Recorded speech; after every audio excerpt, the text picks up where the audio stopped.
Como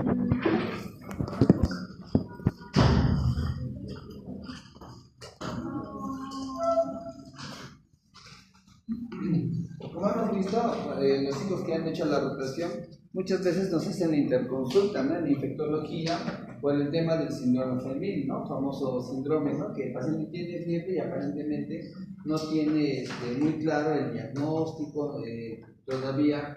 ¿No? De repente vienen pacientes con ya algunos exámenes que se han avanzado, pero pues no se llega a un diagnóstico concreto, ¿no?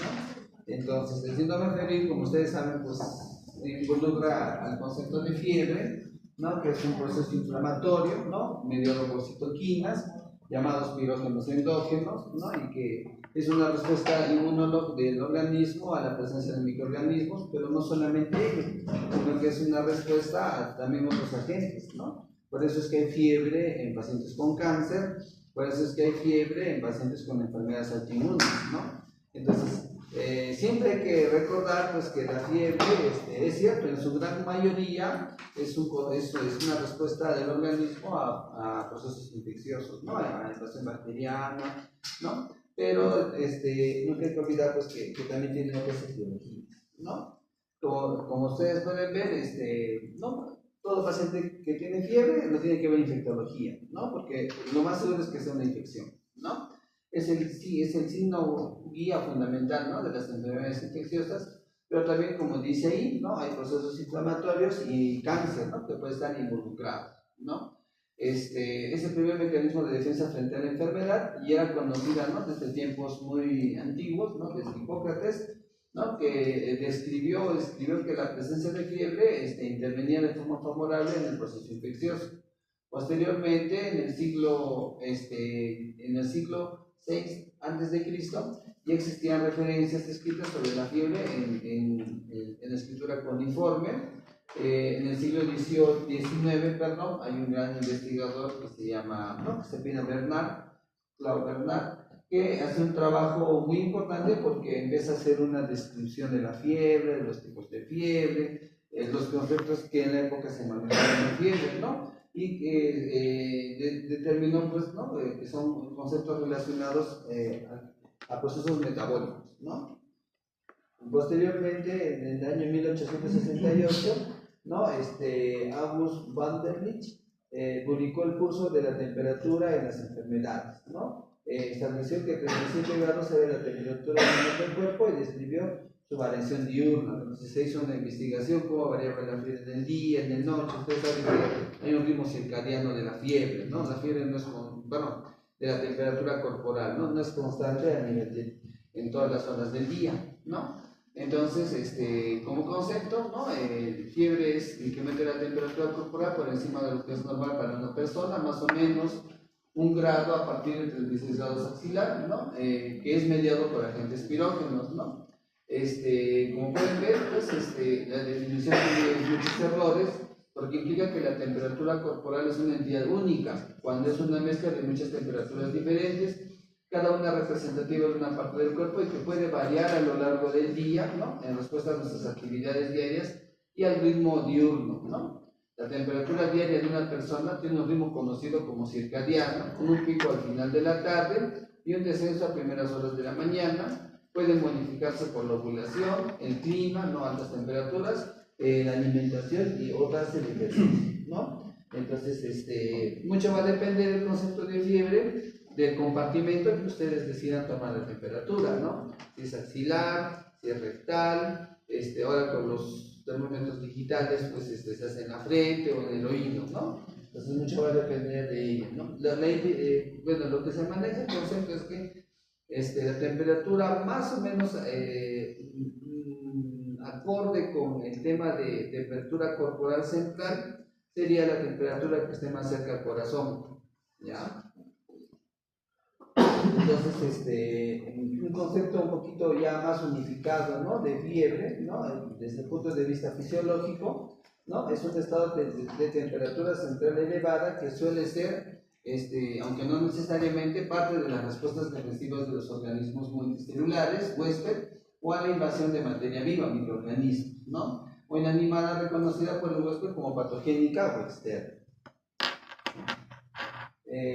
dentro de lo que es, dentro de como mencionábamos, ¿no? Existen varios compartimentos en el cuerpo, los cuales lo dividen, ¿no? En el interior y la superficie. La superficie consta de la piel y la grasa subcutánea que aísla el interior del exterior. En el interior tenemos, pues, ¿no? Las vísceras, los músculos, ¿no? Que cada uno tiene diferentes de temperatura propia, resultado de las diferencias de las tasas metabólicas y los patrones de flujo sanguíneo de los distintos órganos que contienen, ¿no? Entonces, si vamos por esa lógica, cuando uno hace ejercicio, hay una distribución de la sangre hacia los músculos, entonces la temperatura aumenta, ¿no? A nivel muscular, y cuando se produce la alimentación, hay una redistribución de flujo sanguíneo ¿hacia dónde? Hacia las vísceras, al intestino, para acelerar la captación de nutrientes, a lo que aumentaría la temperatura a nivel visceral, pero disminuiría a nivel periférico, ¿no? Entonces, esos procesos influyen mucho en la temperatura corporal. Antiguamente se consideraba la medida de temperatura rectal como la más fiable, ¿no? Como para obtener la temperatura interna. Actualmente se considera que el sitio ideal para medir la temperatura es la aurícula derecha, ¿no? Porque es el lugar donde se junta la sangre venosa procedente de todas las regiones anatómicas, ¿ya?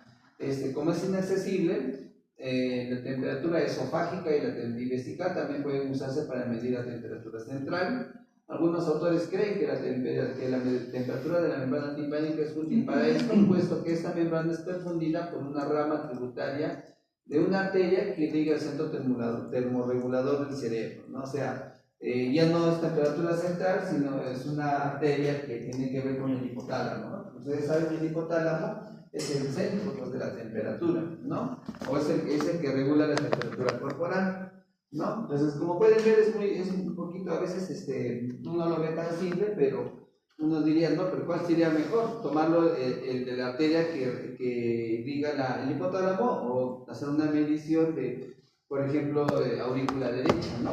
Entonces, va a depender mucho de las tendencias, ¿no? Aunque no hay certeza de ello, la facilidad de su medición utilizando termómetros infrarrojos ha hecho que sean preferidos, ¿no? O sea,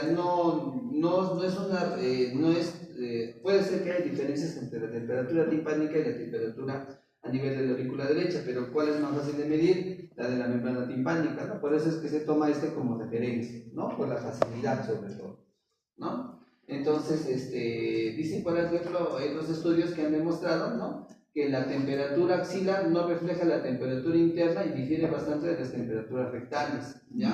La detección de la fiebre y de hipotermia por palpación es igual de sensible, ¿no? Bueno, siempre, ¿no? Tenemos la manía nos dicen que tiene fiebre y le pones la mano en la frente, ¿no? Entonces, ya sabemos que eso no es fiable, ¿no? Pero de todos modos te ayuden a algo, ¿no? Pero siempre nosotros en infectología, y eso también para cualquier rama de la medicina, si te hablan de fiebre, tienes que instar al paciente a que se mida la temperatura, ¿no? A que coja un termómetro y se mida, porque muchos dicen que tienen fiebre y no es fiebre, ¿no? Existen el tema hormonal de los bochornos, por ejemplo, que sienten que hay calor. También hay que tener en cuenta el tema cultural, porque cuando tú les dices a las personas que son del campo, de la zona rural, dices, ¿tienes fiebre? Ellos su concepto de fiebre es que queme algo. Puede ser que queme el brazo y ellos le llaman, tengo fiebre, ¿ya? Entonces, o le dices, ¿sientes quemazón? ¿Calor? ¿Sientes calor? Sí, siento calor en mis brazos, te dice, ¿no? Pero no es fiebre. Entonces, siempre uno, cuando tiene que explorar este síntoma, tiene que ser un poco más, que se ajuste a los parámetros, ¿no? Entonces, por eso les digo, lo mejor sería, si te dicen que tiene fiebre, que se mida la temperatura, ¿no? En la consulta también vemos, no, el paciente tiene, mi hijo viene por fiebre, dicen las mamás, ¿no? Pero la misma temperatura, no, pero lo siento caliente, ya, entonces señora, mide la temperatura, ¿no? Un par de días para ver si realmente está haciendo fiebre, porque muchas veces son febrículas y muchas veces son transitorios, ¿no? Entonces, por eso es un consejo que yo les digo, porque si fuera así, hay muchos cuadros clínicos que no son fiebre, ¿no? Y que erróneamente tú los catalogas como fiebre y vas a hacer solicitar exámenes, ¿no? En un estudio de jóvenes, con adultos jóvenes sanos, ¿no? Rabinovich, el investigador, determinaron que por término medio las lecturas rectales superaban a las lecturas orales en 0,4 grados Y a las lecturas de la membrana timpánica, ¿no? Esta es la metodología que usaron, IVAC-CORE, en 0,08, ¿no? En la actualidad las mediciones orales en la membrana timpánica son las más utilizadas, aunque difieren de la temperatura central medida por vía rectal. Bueno, son adecuadas para la mayor parte de los grupos, ¿no? Bueno, aquí hay los cuadros en los cuales pues, son parte de esas investigaciones, ¿no? Por ejemplo, miren, estas son temperaturas orales medias y rangos de temperatura en 148 jóvenes sanos, ¿no? Entonces pueden ver cómo se produce la variación de la temperatura. Estos son los rangos de temperatura hallados. Como pueden ver, la variación es muy amplia, ¿no? Desde 36 hasta 38 grados. Y el puntito de medio, el puntito negro, son los promedios, ¿no? De ese rango, ¿no? Como pueden ver, el promedio no se mantiene constante, ¿no? Por eso se habla que en la tarde, cuando cae el sol, la temperatura es más alta y en las mañanas la temperatura es más baja, ¿no? Ahí se puede ver, ¿no? Aquí también esta es una distribución, esto ya es diferenciando en cuanto al sexo, ¿no? Entre varones y mujeres, ¿no? Los rangos de temperatura, ¿no? Como pueden ver. En el caso, miren, si ustedes ven aquí, esta es la línea media, que es entre 37, que es 37 grados, y si pueden ver, la mayoría de las columnas rojas son de varones, están más hacia la izquierda, y algunas columnas celestes sobrepasan mayormente este rango de temperatura, ¿no? Entonces, eso también se puede determinar que la temperatura en mujeres y varones no es exactamente igual, ¿no? Probablemente en mujeres tenga más variaciones por los ciclos ovulatorios, ¿no? La temperatura media, como dice ahí, es mayor en mujeres que en varones, ¿no? Dice que cuando hay ovulación, esa temperatura puede aumentar hasta 0,5 grados centígrados, ¿no? Bueno, de ahí viene, ¿no? Cuando uno desea tener bebés, que se mide la temperatura diariamente y cuando ve que sube, dice pues que es momento propicio, ¿no? El tiempo adecuado, ¿no? Existe un ciclo circadiano de la fiebre, mayor en la noche, más bajo en la mañana, lo hemos visto. La variación diurna de la temperatura es generalmente 0,5, o sea, entre la mañana y la tarde, ¿no? Entre el pico más bajo y el pico más alto de temperatura, en un individuo más o menos hay una diferencia entre 0,5 grados centígrados, ¿ya? Dice que la temperatura, hay un concepto también, ¿no? Que no sé si han escuchado que las personas mayorcitas tienen menos fiebre o tienen menos temperaturas más bajas que los jóvenes, ¿no? Lo que se ha visto es que a nivel central, a nivel cardíaco, a nivel intestinal, ¿no? Dice la temperatura central rectal es similar en jóvenes y ancianos. Lo que varía es la temperatura axilar y timpánica, que es menor en ancianos. ¿Y a qué se justifica eso? Que de repente, por la edad, se produce lo que llaman fenómenos de disautonomía. Entonces hay una desregulación a nivel de la circulación de los vasos sanguíneos a nivel periférico. Entonces eso puede tener un impacto negativo en la temperatura. Por eso es que a los mayorcitos, pues uno les toca los bracitos, las manitos, ¿no? Los piecitos son más fríos, ¿no? Pero a nivel central, corazón, pulmones, hígado, intestinos, la temperatura es muy similar a la temperatura de la población en general, ¿ya? Como dice acá, las oscilaciones de temperatura son mayores en los niños, obviamente después por la inmadurez del sistema neurológico, ¿no? Entonces sus sistemas termorreguladores todavía pues se tienen que ajustar, ¿no? Termorregulación, ¿no? Como dice ahí, antes se establecía que la integración, ¿no? Del área preóptica del hipotálamo anterior, de su propia temperatura y de las señales térmicas implicaba un punto de ajuste térmico determinado que se mantenía con un sistema de retroalimentación negativa. O sea, el centro de la temperatura era el área preóptica. Entonces, las pequeñas variaciones que se daban a nivel de distintos tejidos enviaban señales a este núcleo para ajustar, ¿no? El metabolismo de manera que aumente o disminuya la temperatura. Sin embargo, investigaciones más recientes apoyan un modelo con varios bucles de retroalimentación independientes que regulan la temperatura central. Cada bucle efector está controlado por la temperatura central, la variable que es la variable principal, pero también hay una combinación de temperaturas periféricas y centrales, ¿no? Entonces, más o menos para que vean en este gráfico, ¿no? Es lo que trata de explicar el autor, ¿ya? Entonces podemos ver aquí que ¿no? Tenemos un área que es el área donde que todos sabemos que es el control de la temperatura, ¿no? Que es el hipotálamo, sobre todo en el área preóptica, y el núcleo específico es el preóptico mediano, ¿no? Aquí se encuentran las neuronas que son sensibles a la temperatura, ¿no? Este grupo de neuronas reciben señales, ¿no?, de diferentes sistemas, ¿no?, de la médula espinal, también de la temperatura periférica a través de sensores periféricos, ¿no? Llegan a través de la médula espinal a estos núcleos, o también de la temperatura central a través de sensores centrales, ¿no? Y de manera que esta región integra toda la información. ¿Por qué habla de varios bucles? Porque estamos hablando que hay una regulación a nivel central, ¿no?, de los sectores a nivel central. Hay otros, aparte de las neuronas sensibles al calor que están en el hipotálamo, existen otras regiones cerebrales que también captan la temperatura y que estos envían información al hipotálamo, ¿no? Y también tenemos la parte periférica, ¿no?, la piel, ¿no?, sobre todo la piel, algunos, la parte de los músculos, por ejemplo, ¿no?, las vísceras, ¿no?, toda esa información se integra, ¿no?, a través de la médula espinal, tronco cefálico, a esta área. Esta área tiene sus vías eferentes, que son las efectoras, ¿no? El hipotálamo, el tronco cefálico, médula espinal, el sistema simpático, que lo que hacen es, pues, ¿no?, vasoconstricción, vasodilatación, la presencia de escalofríos, sudoración, termogénesis, ¿no?, que viene del metabolismo del tejido adiposo pardo, ¿no?, y cambios conductuales, ¿no?, beber agua, abrigarse, desabrigarse, ¿no? Entonces todas esas situaciones, como hemos dicho, todas esas todas esas acciones, ¿no?, son las que realiza este sistema efector, ¿no? Como dice acá, el calor de donde deriva de reacciones bioquímicas, ¿no?, que producen todas las células, sobre todo a nivel mitocondrial, ¿no? La energía se desprende del catabolismo de metabolitos como la glucosa, ¿no?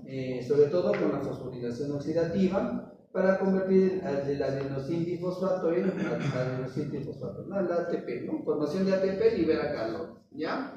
En reposo, más de la mitad del calor del cuerpo se genera como resultado de la ineficacia de los procesos bioquímicos que convierten la energía de los alimentos en almacenes de energía libre, ¿no? Como ustedes saben, cuando se generan reacciones químicas, se generan, pues, ¿no?, pérdida de energía, y esta pérdida de energía se traduce en calor, ¿ya? Es un proceso bioquímico perfecto. Significaría que la transferencia de energía sea de una reacción química a otra sin pérdida de calor, pero eso no sucede en la realidad, ¿no? Siempre en las reacciones químicas el catabolismo produce aumento de temperatura. La termorregulación es un proceso que implica muchas estructuras nerviosas y conexiones que se extienden desde y hacia el hipotálamo y el sistema límbico, ¿no? Como todos saben, se encuentra en la parte inferior del tronco cefálico, también interviene la formación reticular de la médula y los ganglios simpáticos. Los receptores para el calor y para el frío en la periferia y en el interior se activan a diferentes umbrales de temperatura, ¿no? Se van reclutando, ¿no?, los receptores a medida que la temperatura va aumentando, va descendiendo, ¿no? Bueno, aquí podemos ver, ¿no?, algunos mecanismos de control de la temperatura, como pueden ver aquí. Aquí en la figura que se encuentra en la parte superior derecha, pues son las estructuras que se encuentran en el hipotálamo, ¿no? Sobre todo la más importante que hemos mencionado, ¿cuál es? El núcleo perióptico, ¿ya? Que está aquí, ¿ya? Que es el que contiene la mayor cantidad de neuronas asociadas o sensibles a la temperatura. Bueno, acá sí tenemos, bueno, esto ya lo saben por fisiología, ¿no? Si se produce, cómo se produce la sensación de frío, o por vasoconstricción de capilares cerca de la piel, ¿no? O cesa la secreción de sudor y los folículos pilosos se levantan, ¿no?, atrapando el aire aislante, ¿no? En el caso de para aumentar la temperatura, los capilares se dilatan cerca de la piel, ¿no? En las glándulas sudoríparas se comienzan a secretar, causando pérdida de calor por evaporación, ¿no? Entonces, también se producen los cambios conductuales, ¿no? Usar la ropa, beber líquidos, ¿no? La temperatura de la sangre se acerca al punto de ajuste del hipotálamo y los mecanismos de pérdida y retención de calor se vuelven a su estado básico, ¿no? Entonces, esto ya lo conocemos. Aquí también podemos ver mecanismos de control voluntario y reflejo de la temperatura, ¿no? Por ejemplo, cuando hay un cambio de la temperatura, estos son, ¿no?, captados por los termorreceptores que se encuentran en la piel, los cuales van a enviar información a dos sitios, ¿no? Uno es la corteza cerebral, en el cual va a tener una respuesta voluntaria, ¿no?, que sobre todo tiene que ver con el movimiento, ¿no? Si uno tiene frío, se mueve, o de repente busca alguna fuente de calor, ¿no? La información que llega a nivel del hipotálamo es una respuesta involuntaria, ¿no? Ambos también tienen acciones sobre el músculo esquelético, ¿no? El hipotálamo también puede estimular la corteza cerebral para que se refuerce la respuesta voluntaria, y a nivel del hipotálamo se producen otros ajustes, ¿no? Por ejemplo, se libera mayor cantidad de hormona reguladora de ¿no? La tirotropina, que actúa sobre la hipófisis, que esta se encarga de liberar TSH, y ustedes saben pues, ¿no? que la liberación de las hormonas tiroideas tiene que ver con aumento del metabolismo, ¿no? Aumenta el T4 y se produce un mayor metabolismo, y eso genera mayor calor, ¿no? Por eso es que los pacientes con hipertiroidismo sienten que están calientes todo el tiempo, ¿no? Por ejemplo, ¿no? Las hormonas tiroideas también aumentan, también tienen, perdón, a nivel del hipotálamo, a nivel simpático, se producen los cambios que hemos mencionado, ¿no? La vasodilatación o vasoconstricción, ¿no? En respuesta al frío o en respuesta al calor, la activación de las glándulas sudoríparas, y a nivel de las glándulas suprarrenales, la liberación de adrenalina, que tiene que ver también con el aumento de la actividad metabólica, ¿no? Como pueden ver acá, la constricción depende del sistema adrenérgico, la vasodilatación por el sistema colinérgico, ¿no? También hay una intervención del sistema del óxido nítrico, que como ustedes saben, el óxido nítrico es una sustancia vasodilatadora, ¿no? Y también de histamina y prostaglandina, ¿no? Entonces todas estas acciones que pueden ver aquí abajo, en respuesta, se dan en respuesta pues, al cambio de temperatura. En los seres humanos adultos y en la mayoría de los demás mamíferos de gran tamaño, los escalofríos son la medida principal por la que aumenta la producción de calor, ¿no? La termogénesis en escalofríos es más importante en mamíferos más pequeños, por ejemplo los niños, los recién nacidos, y mamíferos aclimatados al clima, ¿no? Está en relación con la grasa parda. Como ustedes saben, cuando nacen los niños pues tienen mayor cantidad de grasa parda, ¿no? Esta grasa parda tiene una composición química que cuando se metaboliza genera gran cantidad de calor. Por eso le permite a los animales pequeños y a los bebés pues soportar la temperatura, ¿no? Porque como ustedes saben, sus sistemas, la piel de ellos es frágil, no es una piel que está completamente desarrollada, no es más susceptible, entonces eso facilita a que no pierdan, se genere el calor, ¿no? Los niños pierden más fácilmente el calor a través de la piel. Entonces, ¿cómo se genera la fiebre, no? La fiebre se produce por un estímulo inducido a nivel del núcleo óptico, ¿no? Y dijimos, ¿no? En el hipotálamo anterior, ese es el más importante. Las sustancias que producen fiebre se denominan pirógenos, ¿ya? Existen los pirógenos endógenos o pirógenos exógenos, ¿no? Ojo que los pirógenos endógenos son citocinas, por eso también les llaman citocinas pirogénicas, ¿no? Las más importantes, la interleuquina 1 y la interleuquina 6, que como ustedes saben, se elaboran en respuesta a los microorganismos generalmente, ¿no? Que tienen que ver con las infecciones. También tienen el factor de necrosis tumoral, el factor neurotrófico ciliar y el interferón gamma, ¿no? Esto produce a nivel del hipotálamo altas concentraciones de prostaglandinas y con ello la fiebre, ¿ya?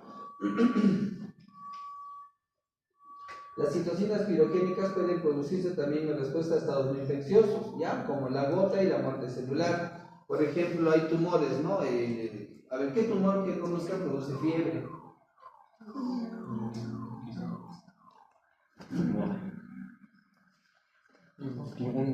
El linfoma, ¿no? El linfoma es el clásico, es que, ¿por qué hay fiebre en el linfoma? Porque la cantidad de células que se destruyen es muy desmedida, ¿no? Entonces estos linfocitos muertos pues liberan citocinas, y estas citocinas van a generar la fiebre, ¿no? No necesariamente en respuesta a un microorganismo, ¿no? Por ejemplo. Probablemente, ¿qué es el LPS? El lipopolisacárido es el mejor ejemplo estudiado de sustancia pirogénica exógena, ¿no?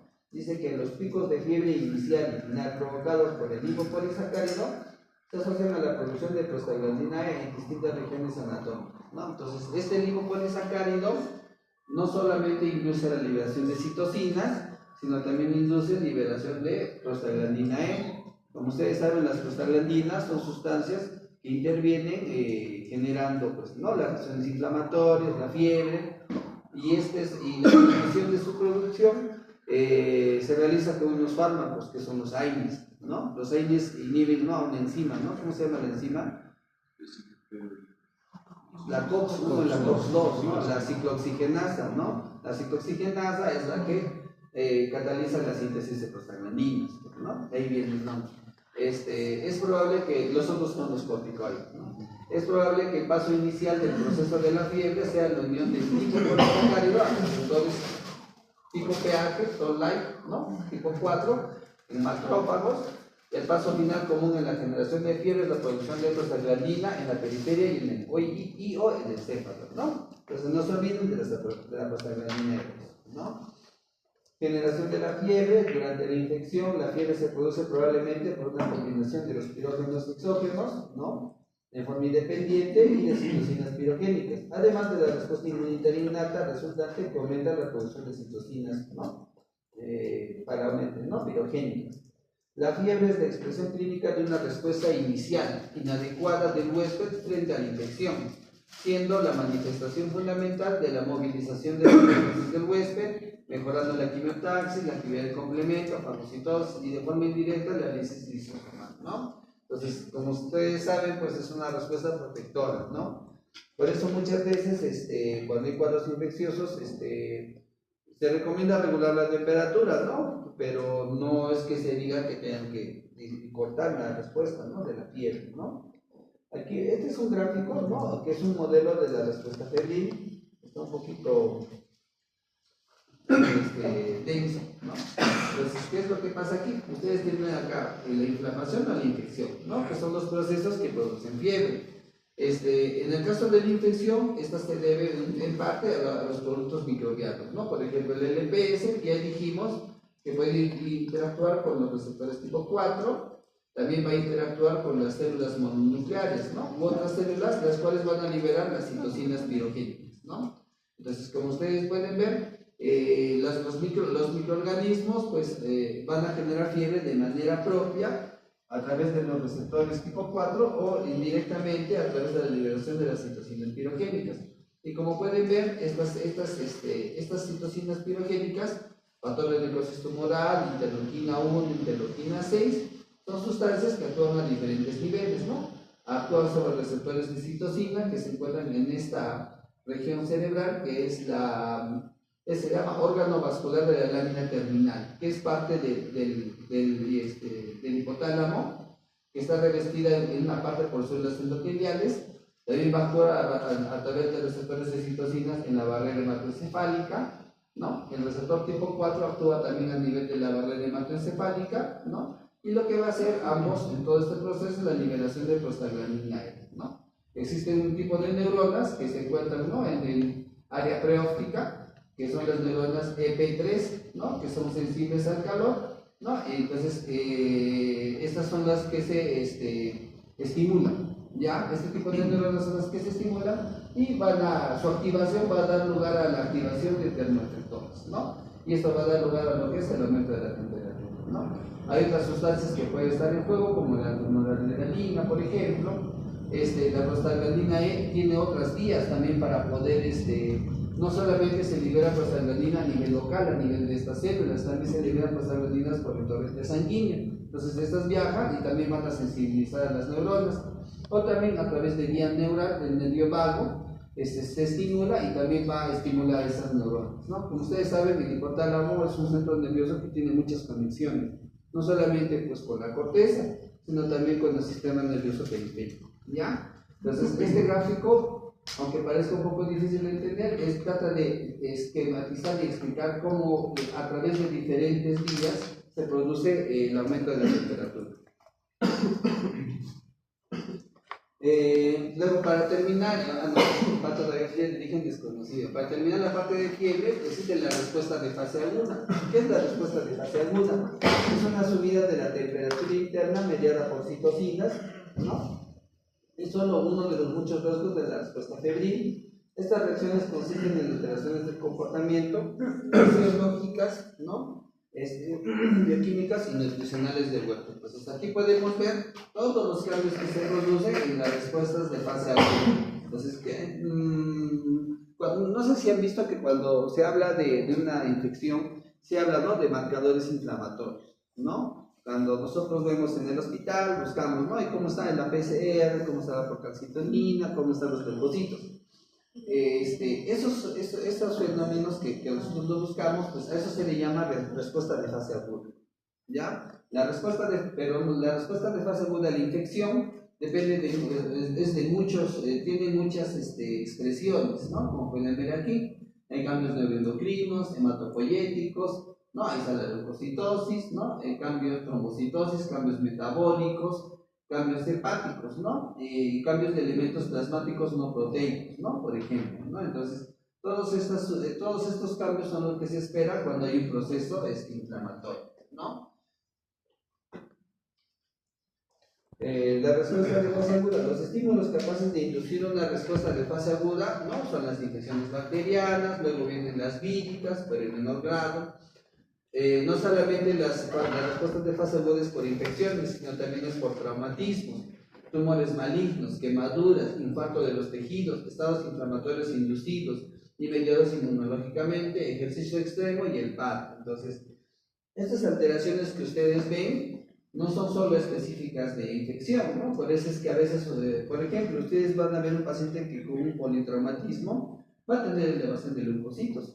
Y uno puede decir, no se ha infectado, ¿no? Pero no se ha infectado, es parte de la respuesta inflamatoria al trauma, ¿no? Por ejemplo, ¿no? Va a haber pérdida de músculo, descenso de la gluconeogénesis, por ejemplo, ¿no? Caquesia, ¿no? Cuando los pacientes tienen...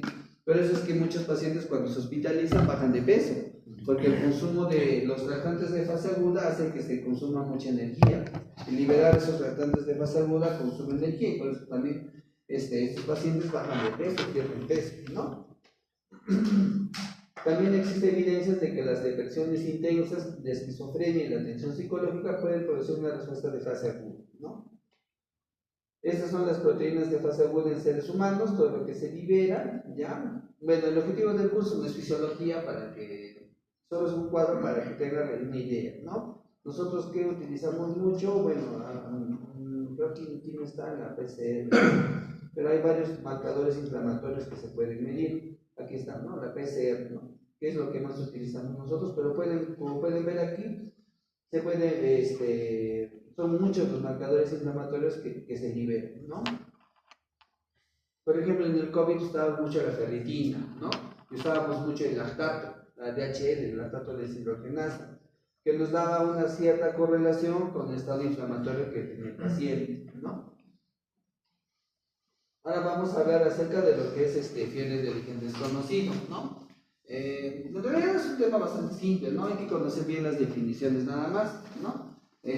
Como dice acá, la primera definición formal de FOD, ¿no? Días de los años 80, ya, o un poco más, de los 70, ¿no?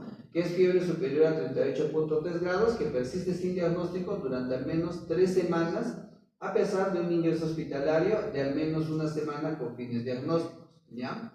Entonces, menciona que el paciente tiene la fiebre más o menos 3 semanas, pero una semana, o de repente puede ser que haya estado una semana hospitalizado y no se haya encontrado el diagnóstico, ¿no?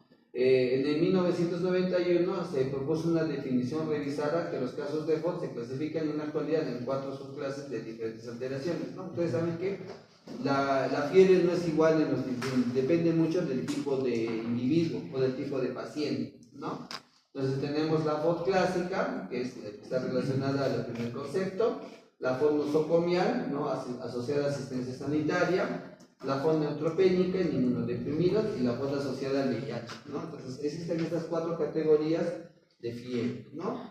En realidad es fácil de identificarlas, es el tipo de paciente, ¿no? Es un paciente que está hospitalizado varias semanas y empieza a hacer fiebre. Las causas de esta fiebre no son iguales al paciente con VIH que tiene fiebre, ¿ya? A eso se refiere. Te oriento un poco para que tú dirijas tus pruebas diagnósticas a determinadas patologías, ¿no? O la fiebre en neutropénicos no es igual a la FOD clásica. El neutropénico tiene otro contexto, ¿no? Como ustedes saben, los neutropénicos pues, tienen neutrófilos menos de 500, ¿no? Y en ese contexto pueden hacer fiebre y no tener ningún síntoma. Y casi siempre pues, son infecciones, ¿no? En este grupo de pacientes, ¿no? Aquí podemos ver, ¿no? Son las diferentes definiciones. La FOS clásica, 38.3 grados, más de 3 semanas, más de 2 visitas o 3 días en el hospital, ¿no? Aquí ya está más acortado, ¿no? La FOS nosocomial, asociada a asistencia sanitaria, perdón, más de 38.3 grados, más de 3 días de fiebre, que no está presente o se está incubando en el momento del ingreso, ¿ya? O sea, generalmente para considerar un proceso asociado a la asistencia sanitaria tienen que pasar 2 días de hospitalización. A partir del tercer día ya se considera que este cuadro infeccioso es relacionado a la asistencia sanitaria, ¿no? La FOS neutropénica o por inmunodeficiencia, ¿no? Igual, ¿no? 38.3 grados. Aquí podemos diferir porque no necesariamente tiene que ser más de 3 días, aunque sería la definición de fiebre de origen desconocido, ¿no? Perdón, una cosa es fiebre, neutropenia febril, que solo tienes que tener 1 hora de fiebre para catalogar neutropenia febril, pero en este caso estamos hablando fotoneutropénica, ¿no? O sea, fiebre de origen desconocido neutropénica, ¿no? Cultivos negativos después de 48 horas, es parte del diagnóstico, y la fiebre relacionada con VIH, 38.3 grados, más de 3 semanas para pacientes ambulatorios, más de 3 días para pacientes ingresados con infección por VIH confirmada. Ahora, el tiempo va a variar mucho porque, miren, conforme avanza la tecnología, aumentan las pruebas diagnósticas. Entonces, la cantidad de fiebres de origen desconocidos que habían antes, ya no lo son tanto ahora, ha bajado realmente, ¿no? Por ejemplo, antes había mucha fiebre de origen desconocido por brucela, salmonelosis. ¿Y eso era por qué? No era porque no lo sospecharan los médicos, sino era porque no estaban disponibles las pruebas diagnósticas. Entonces, hasta que llegue el diagnóstico, se demoraban varios días y el paciente pues entraba en la categoría de fiebre de origen desconocido, ¿no? Entonces, a medida que avanza la tecnología, los tiempos para el diagnóstico, para la definición de fiebre han ido disminuyendo, ¿no? Bueno, lo que dicen los pacientes, ya las que están asociadas a asistencia sanitaria o fiebre generalmente son hospitalarias, ¿no? Cosas principales. Aquí sería lo más importante, ¿no? Cómo catalogas a tu paciente te va a dar una idea de las posibles causas. Por ejemplo, en la FOD clásica, las causas principales son cáncer, infecciones, enfermedades inflamatorias sin diagnosticar, ¿no? O podría ser un tema de hipertermia.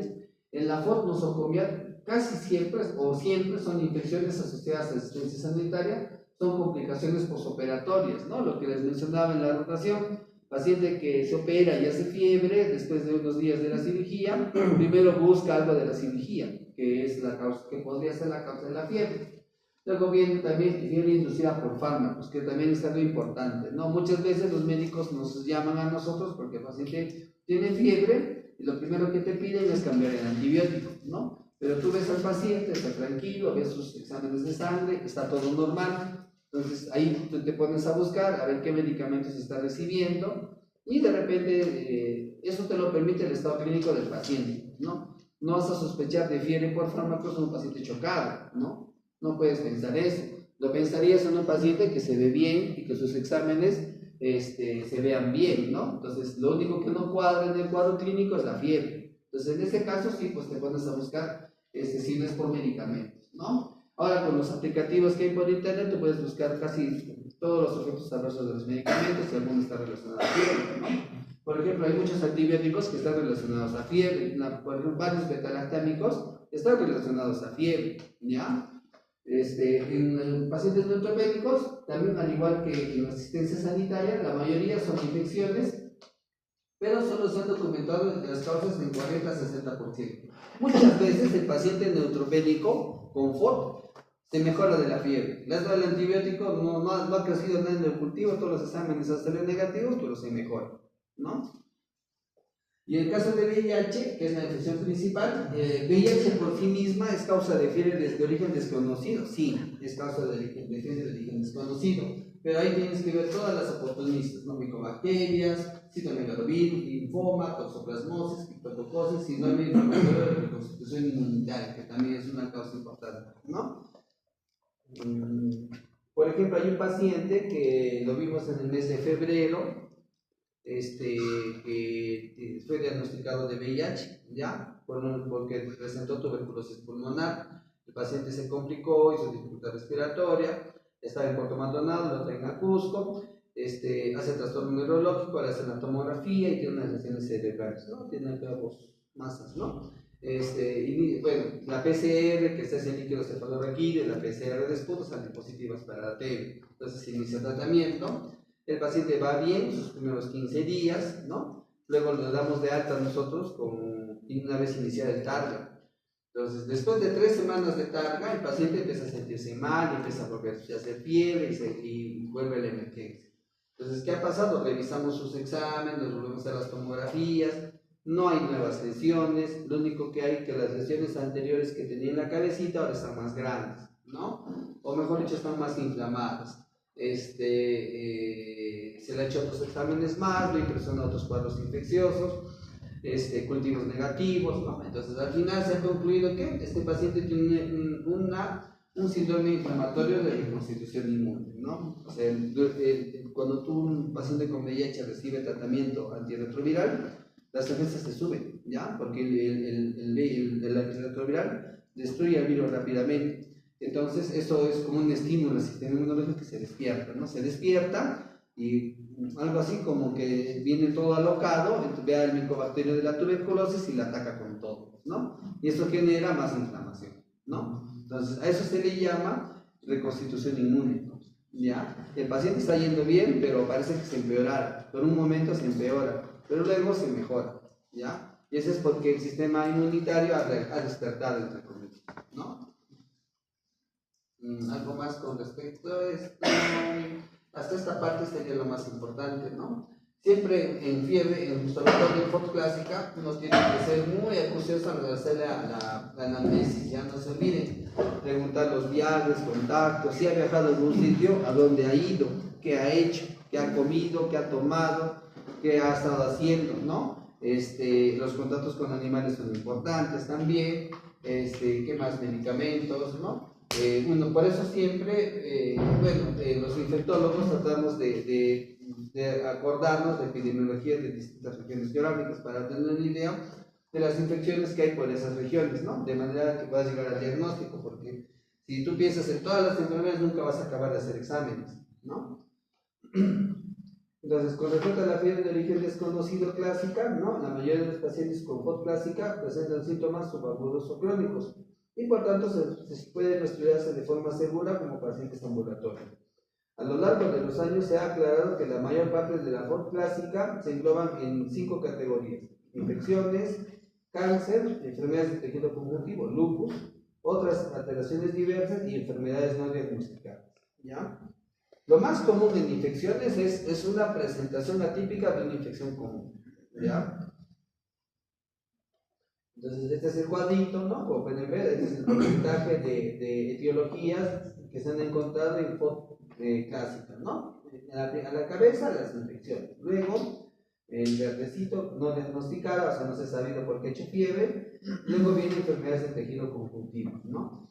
Entre las infecciones responsables de FOD clásica, la más importante, ¿cuáles son? Los abscesos, ya no se olviden los abscesos, ¿ya? La endocarditis, la tuberculosis y las infecciones complicadas del tracto urinario. Entre las enfermedades del tejido conjuntivo responsables de FOD ha sido en jóvenes, enfermedad de Still, ¿ya? Artritis reumatoide juvenil y otras variedades de artritis AR y lupus, ¿no? Mientras que en pacientes ancianos son más frecuentes síndrome de arteritis temporal, polimialgia reumática, ¿no? Inmunológica. Los tumores malignos, ¿no? Otra cosa importante de FOD, pueden generar fiebre directamente a través de la producción y liberación de citocinas pirogénicas, ¿no? Como los linfomas.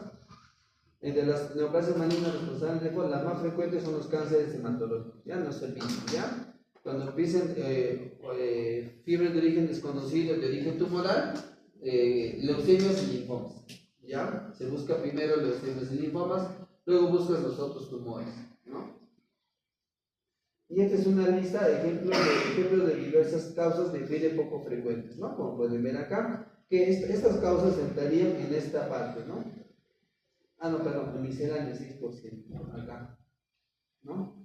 Entonces, como pueden ver, son muchas enfermedades y ningún hospital tiene todas las pruebas para hacer todas las diagnósticos, ¿no? Entonces, siempre uno tiene que tratar de utilizar su conocimiento para tratar de ordenarse, ¿no? Para encontrar una estrategia, ¿no? Basada en signos y síntomas para encontrar la causa de la fiebre.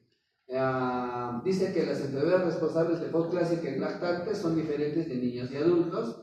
Las infecciones respiratorias provocan más FOD clásica en lactantes que en los niños mayores de 1 año o en los adultos, ¿ya? O sea, si ven niños pequeños con fiebre, más es un problema respiratorio, ¿ya?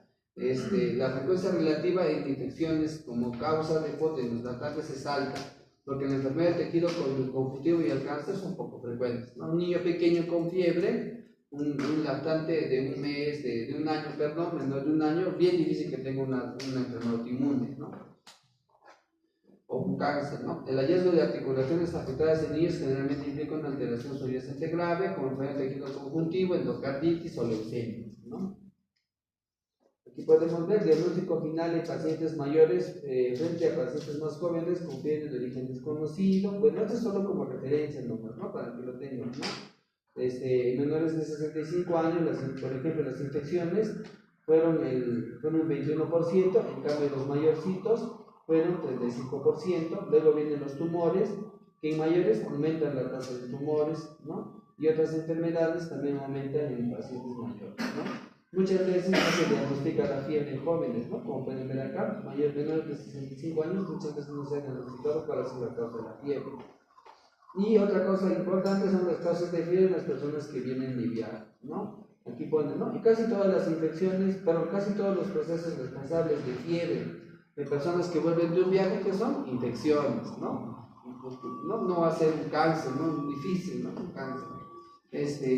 Aquí, bueno, depende mucho de la región geográfica, ¿no? Esta es una tabla hecha en Estados Unidos, pero en Estados Unidos la gente viaja a todas partes del mundo, ¿no? Entonces, en primer lugar encuentran malaria, ¿no? Como pueden ver acá. Luego tienen infecciones respiratorias, hepatitis, una cosa importante, disentería, diarrea, dengue también, ¿no? Y como pueden ver va bajando mucho la frecuencia, ¿no? Infección aguda por VIH, tuberculosis, fiebre entérica es salmonelosis, ¿ya? Tuberculosis y así, ¿no? Entonces, quedaría como que la primera causa de fiebre de origen desconocido es malaria, ¿no? O de fiebre en personas que vienen de viaje, malaria. Con respecto a la forma nosocomial, ¿no? Como su nombre indica, es una afección en la que los pacientes manifiestan fiebre durante el tratamiento médico activo de otras enfermedades, ¿no? Se hospitalizan, no sé, para una cirugía del corazón y en la recuperación hacen fiebre, ¿no? En estos casos de FOD, como podría esperarse, suelen atribuirse a factores de riesgo del entorno asistencial, ¿no? Algo del hospital es el que causa la fiebre, como operaciones, manipulación del tracto urinario, respiratorio, dispositivos intervasculares, ¿no? Se ha infectado la válvula, digamos, ¿no? Tratamiento con fármacos y inmovilización. Siempre hay que considerar fiebre postoperatoria y fiebre en cuidados intensivos. En neutropénicos, las diferentes formas de inmunodepresión predisponen con mayor o menor intensidad a una amplia variedad de complicaciones infecciosas. Así, no es sorprendente que los pacientes inmunodeprimidos puedan tener una incidencia más alta de FOD que cualquier otro grupo de pacientes. Debido a las respuestas inmunes alteradas, en estas personas están notoriamente ausentes o disminuidos otros signos de inflamación, aparte de la fiebre, y presentan características clínicas atípicas y ausencia de anomalías radiológicas que facilitarían el diagnóstico de las infecciones. Entonces, ¿qué es lo que quiere decir acá? En pacientes neutropénicos, como un componente importante de la inflamación está ausente, entonces casi siempre tienen síntomas muy sutiles, una pequeña tosecita, un pequeño dolor en el brazo, y uno lo revisa y tiene que ser muy acucioso para encontrar el foco de la fiebre, ¿no? A eso se refiere, ¿no? Que el sistema inmune alterado pues hace que haya presentaciones clínicas atípicas o ausencia de anomalías radiológicas, ¿no? Entonces no lo sospechas, ¿no? Estas son causas de posible fiebre en pacientes con neutropenia que no responden a los antibióticos de amplio espectro, ¿no? En realidad no existe un estudio muy grande de FOD en neutropénicos, ¿no? Generalmente, como pueden ver, son infecciones, ¿no? Infecciones micóticas, infecciones bacterianas, ¿no? Otras causas no definidas, ¿no? Infecciones de hepatopotabuesco, esas en resultados, infecciones virales, ¿no? Y con respecto a la fiebre relacionada al VIH, la fase primaria de la infección por VIH se caracteriza por ser una enfermedad parecida a la mononucleosis. Pues hemos tenido pacientes de VIH que como prima infección han venido por fiebre, ¿ya? Como una fiebre de origen desconocido, ¿no?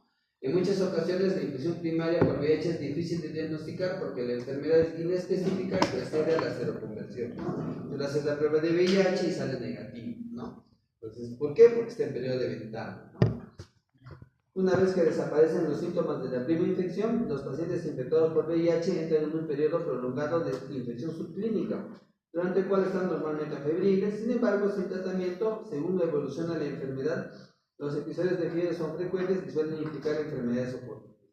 Entonces, aquí la moraleja nomás es, si ustedes ven un paciente con VIH y les toca estudiar la fiebre, lo que tienen que buscar son las oportunistas, ¿ya? Lo primero que hay que buscar son las infecciones oportunistas, ¿no? ¿Y cuál es lo más frecuente de fiebre de origen desconocido en este tipo de pacientes? TBC, ¿ya? Casi siempre es TBC, ¿ya? Entonces, yo me acuerdo que en el hospital había rondas clínicas, pues, ¿no? Donde presentaban los casos los residentes y los asistentes opinaban, puede ser esto o aquello, ¿no? Pero siempre casi todos postulaban que el paciente que no se mejoraba y que hacía fiebre, probablemente sea una forma de TBC, ¿no? Entonces, y muchas veces no estaban equivocados, pues, ¿no? Aquí podemos ver las enfermedades establecidas como etiología de la fiebre en 70 casos de fiebre de origen desconocido al VIH, ¿no? Bueno, pues este es un cuadro americano, ¿ya? Este que dice del MAC es ¿dónde está? Complejo micobacterio no bien diseminado, que es una micobacteria que es parecida a la tuberculosis, pero que no es muy frecuente en Perú. Entonces, si haríamos un cuadro de Perú, que dice Mycobacterium tuberculosis, estaría más arriba, ¿ya? Luego viene cistosis, citomegalovirus, histoplasmosis, virales, bacterianas, otras bacterias, ¿no? Y así, ¿no? Cáncer, siempre, ¿no? Los linfomas, ¿no? Están ahí presentes. El diagnóstico. Normalmente la evaluación de un paciente con FOD consiste en hacer historia clínica, la comprobación de que el paciente tiene fiebre en ese momento, la consideración del patrón de fiebre, pruebas físicas repetidas, pruebas de laboratorio, pruebas de imagen y procedimientos de diagnóstico invasivo, ¿no? Actualmente, esas son todas las evaluaciones que serían ideales, ¿no?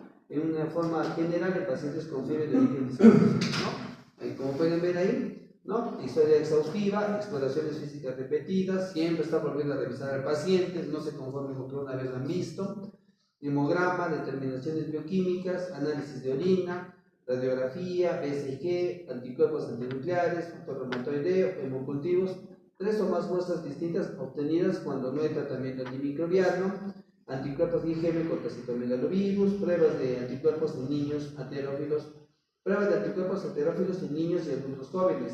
¿Saben qué son los anticuerpos heterófilos? ¿Para qué se utilizan? Ya, los anticuerpos heterófilos son para diagnosticar enfermedad por Epstein-Barr, ¿ya? Que es muy frecuente en niños, ¿ya? Da fiebre 10 días, 11 días, y el niño se ve mal y, bueno, lo hospitalizan, ¿no? Prueba cutánea de tuberculina, tomografías, resonancia, exploración con radionucleares más avanzada, ¿no? Pruebas de anticuerpos del VIH, evaluación extensa de cualquier anomalía detectada en las pruebas nombradas anteriormente, ecodoppler venoso, ¿no?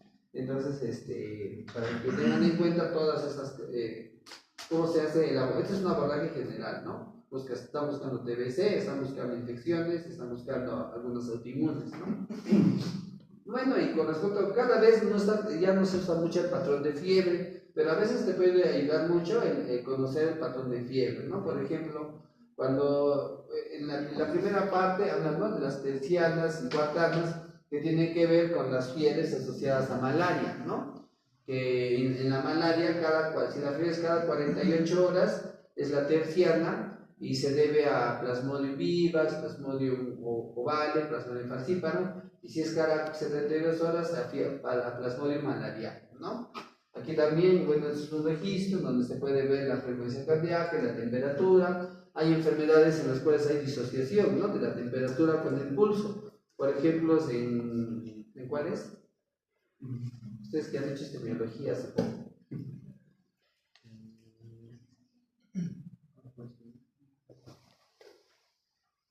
Salmonella. ¿Ya? Aquí también los patrones de fiebre. Generalmente cuando hay abscesos se habla de patrones de fiebre éctica, ¿no?, que son patrones muy altos, ¿no? Por ejemplo, acá podemos ver ejemplos de tipo idea, con radicalia relativa, de enfermedad de Hodgkin, de acá, es la fiebre del patrón de Bell-Epstein, ¿ya? Y borreliosis, el patrón de fiebre recurrente, ¿no? Como pueden ver acá, ¿no? En determinadas horas empieza a aparecer la fiebre y cede en otros periodos de horas, ¿no? Ejemplos de riesgos físicos sutiles que tienen un significado especial en los pacientes con fiebre de origen desconocido. Bueno, este es un cuadro que de repente les va a servir de ayuda en el futuro, ¿no? Cuando encuentren algunos tipos de lesiones, les indico que puede haber algo, ¿no? Por ejemplo, ¿no?, lo clásico, ¿no? Por ejemplo, en el corazón, si encuentras un soplo, ¿qué piensas? Endocarditis, ¿no? Si en la cabeza tiene dolor en los senos, sinusitis.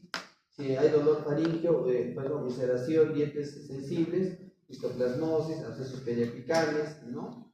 Si hay aumento de tamaño o de dolor en la tiroides, tiroiditis, ¿no? Si hay fluctuación perirectal, dolor prostático, fluctuación en el absceso rectal. A veces uno dice, ¿no?, no revisa completo, ¿no?, subestima. Entonces, por ejemplo, hay muchos pacientes que su fiebre de origen desconocido son abscesos rectales. ¿Ya? Es una cosa simple y estás invirtiendo mucho tiempo en otros diagnósticos, ¿no? Entonces siempre, cuando tienes fiebre de origen desconocido, el examen físico es más minucioso. Con respecto a las pruebas de laboratorio, bueno, una ayuda son los exámenes que hemos mostrado aquí, ¿no? Que generalmente, dice acá, ¿no? Cuando se formula un plan diagnóstico para los pacientes con HOT, los clínicos deben recordar el antiguo aforismo de que la causa suele ser una enfermedad común que se presenta de forma atípica, más que una enfermedad rara que se presenta de forma atípica, ¿ya? No se olviden eso. Entonces, primero piensas en lo más común, ¿ya? Las pruebas diagnósticas inapropiadas en la evaluación del HOT pueden retrasar el diagnóstico, además de producir resultados falsos positivos que conducen a tratamientos inapropiados. ¿No? Eso pasa muchas veces, ¿no? Cuando pides muchos laboratorios sin saber por qué lo estás pidiendo, solo porque es como que dices tú te memorizas todo, pero no razonas por qué lo haces. Entonces solo pides por pedir, entonces ahí te chocas porque puede haber un resultado que no coincide con el otro y estás ahí, te desvía, te distrae, ¿no?, en la causa específica de la fiebre. Y con eso terminamos. ¿Ya? ¿Alguna pregunta? ¿Hay preguntas?